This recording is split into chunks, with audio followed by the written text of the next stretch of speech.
এই হচ্ছে আমার গুছিয়ে সুন্দর করে টিপটপ পরিপাটি করে রাখা ড্রেসিং টেবিলের অবস্থা। আর এর পিছনে সবচেয়ে বড় অবদান আমার উনি সাহেবের।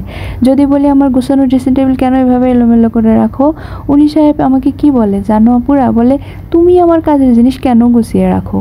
এখন আমি কি উত্তর দেব? আসলে পুরুষ মানুষকে দিয়ে কখনো গুছিয়ে রাখা কোনো কিছু সম্ভব না, এরা হচ্ছে বেটা মানুষ।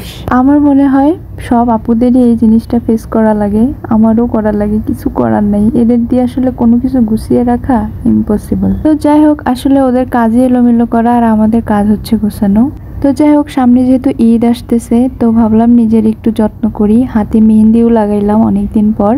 তো তারপর আমি মাথায় হচ্ছে প্যাক লাগাবো, লিজানি হেনা প্যাকটা আমার কাছে অনেক ভালো লাগে, আমি আগে অনেক ইউজ করছি, মাঝখানে আমার অনেক বেশি ঠান্ডার কারণে বাদ দিয়েছিলাম, এখন আবার ইউজ করতেছি। তো আপুরা তোমরা কারা কারা এই প্যাকটা ইউজ করছো বা করো এখনও, অবশ্যই কমেন্ট করে বলে যাবা। আমার কাছে কিন্তু খুব বেশি ভালো লাগে, বিশেষ করে শ্যাম্পু করার পরে যখন চুলে হাতটা লাগাই মনে হয় অনেক বেশি সফট লাগতেছে। এটা কিন্তু চুলের জন্য মোটামুটি ভালোই, চুলের গোড়াও শক্ত করে, অনেক সিল্ক হয়, সফট হয়। তো আমি ডিম দিয়েও দেই, আবার টক দই থাকলে সেটাও ব্যবহার করি। ডিমটা যেহেতু একটু গন্ধ হয় এজন্য বাসায় টক দই ছিল, তো ভাবলাম টক দই দিয়ে আজকে দিয়ে ফেলি। তো আমি প্যাকটা একটু আগে রেডি করে রেখে দিচ্ছি, সকালবেলা ঘুম থেকে উঠে সকালের খাওয়া দাওয়া শেষ করে, বাবু আছে যেহেতু ওকেও একটু সময় দিতে হয়, ওকেও খাওয়াই রেডি টেডি করে শোয়াই রেখে দিয়ে আমি আসলাম প্যাকটা বানাইতে। এটা রেডি করে রেখে আজকে একটু বাসার টুকটাক অনেক কাজই করতে হবে, যেহেতু সামনে ঈদ আসতেছে। তো আমি এই তো প্যাকটা বানায় রেখে চলে আসলাম এখানে। আমার বালিশগুলো একটু ছাদে দেব রোদে, বেশ কিছুদিন বৃষ্টি পড়লো, আজকে একটু রোদ উঠছে বেশ ভালোই। তো আমি বালিশগুলো রোদে নিয়ে যাচ্ছি। আর এই যে আমার সোনা বাচ্চাটা এখানে ঘুমাইতেছে, আসলে ও ঘুমাইলে আমি শুধু ভাবি যে কি রেখে কি কাজ করব, এটা ভাবতে ভাবতে ও আবার উঠে যায়। এখন আমার এরকমই চলতেছে জীবনটা। তো যাই হোক, ও যেহেতু ঘুমাইছে তাড়াহুড়া করে সব ছাদে নিয়ে চলে আসলাম। আকাশটা বেশ ভালোই, একদম রোদ উঠছে অনেক বেশি, কয়েকদিন পর বেশ টানা বৃষ্টি হলো। তো ছাদে সবাই কাপড় মেলছে, আমি যে এখানে বালিশগুলো একটু রোদে দিয়ে দিলাম। কয়েকদিন বৃষ্টি হলে কেমন যেন না স্যাঁতস্যাঁতে লাগে, আমার কাছে ভালো লাগে না।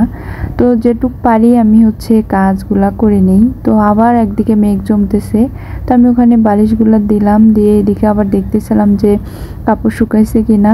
ছাদে সবাই কাপড় মেলছে, আমার আরও কাপড় আছে, তো ভাবলাম যে কিছু শুকাইলে ওগুলো উঠাই নিয়ে যাব, আবার বাকিগুলো দিতে হবে। তো দেখতেছি যে না, এখনও আধা শুকনো আছে। আর এই সাইডে যে পাপোশগুলো দিয়ে দিছে, আসলে টানা বৃষ্টি হওয়ার পর রোদ উঠলে মনে হয় যে পারলে পুরা ঘরের সব কিছু বের করে রোদে শুকায়, আমার কাছে এরকমই লাগে। তাছাড়া কেমন যেন স্যাঁতস্যাঁতে হয়ে থাকে, সব কিছু ভালো লাগে না আসলে। তো এই তো সব কিছু শুকাইতে দিলাম। আর ওই যে হাতে রাত্রিবেলা মেহেদি পরছিলাম, তো সেটাই একটু দেখতেছি কেমন কালার আসছে। তো বেশ ভালোই কালার আসছে, এটা কাভেরি মেহেদি ছিল। আমি একটা কাজ করি, মেহেদি দিয়ে উঠানোর পর হাতে একটু সরিষার তেল লাগাই রাখি, তাহলে কিন্তু মেহেদির কালারটা অনেক বেশি সুন্দর আসে। আর কাভেরি মেহেদি তো এমনিতেই গাছের মেহেদির মতোই অনেক দিন কিন্তু হাতে কালার থাকে, যদিও কালার আসতে একটু সময় লাগে। আর আমি সবসময় ওই কাভেরি মেহেদিটাই পরার চেষ্টা করি। এত কষ্ট করে ডিজাইন করব, সেটা যদি একটু বেশি দিন নাই থাকলো তাহলে আর কি হইলো, আমার কাছে তাই মনে হয়। আর এমনি যেগুলো 5 মিনিটে কালার হয় এগুলো কিন্তু তাড়াতাড়ি উঠে যায়।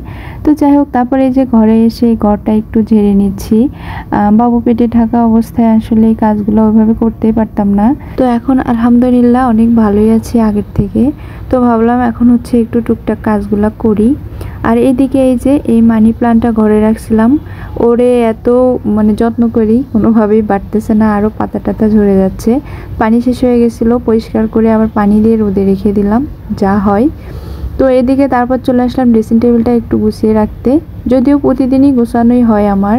আমি সব সময় গুছিয়ে রাখবো যেভাবে ওভাবে পাই না, ও এলোমেলো করবেই, আমারে বলে আমার কাজের জিনিস কেন গুছিয়ে রাখো তুমি, সব সময় গুছায় রাখো। আর আমার লাগে যখন আমি বের করতে ধরে সব এলোমেলো করে ফেলি। তো কি আর করব, ওর কাজ এলোমেলো করা আর আমার কাজ গোছানো। আর এইদিকে আমার সোনা বাচ্চাটা তো উঠে গেছে, ও মাঝে মাঝে কাজের মাঝে আমাকে ও একটু ব্রেক দেয় আর কি, ওর জন্য একটু বসতে পারি। তো তারপর ওরে খাওয়াই রেখে আবার আসলাম, বাকি যে কাজগুলো আছে এগুলো করে নিচ্ছি। তো আমি ড্রেসিং টেবিলটা গোছায় রেখে আবার ফ্রিজ আছে ওইটাও পরিষ্কার করতে হবে। এর মাঝে তো অনেক কাজ করা হয়েছে, ওগুলো আসলে ওইভাবে ভিডিও করা সম্ভব হয় না, এখন তো আরও বাবু আছে, আরও হচ্ছে না। তো যাই হোক, আমার ড্রেসিং গোছানো শেষ করে এই তো আসলাম করলাম ফ্রিজ পরিষ্কার করার জন্য। অনেক বরফ জমে গেছে, অনেক দিন হচ্ছে পরিষ্কার করা হয় না। তো যাই হোক, আজকের ভিডিওটাই পরিষ্কারের মধ্য দিয়ে আবার শেষ করলাম। আল্লাহ হাফেজ।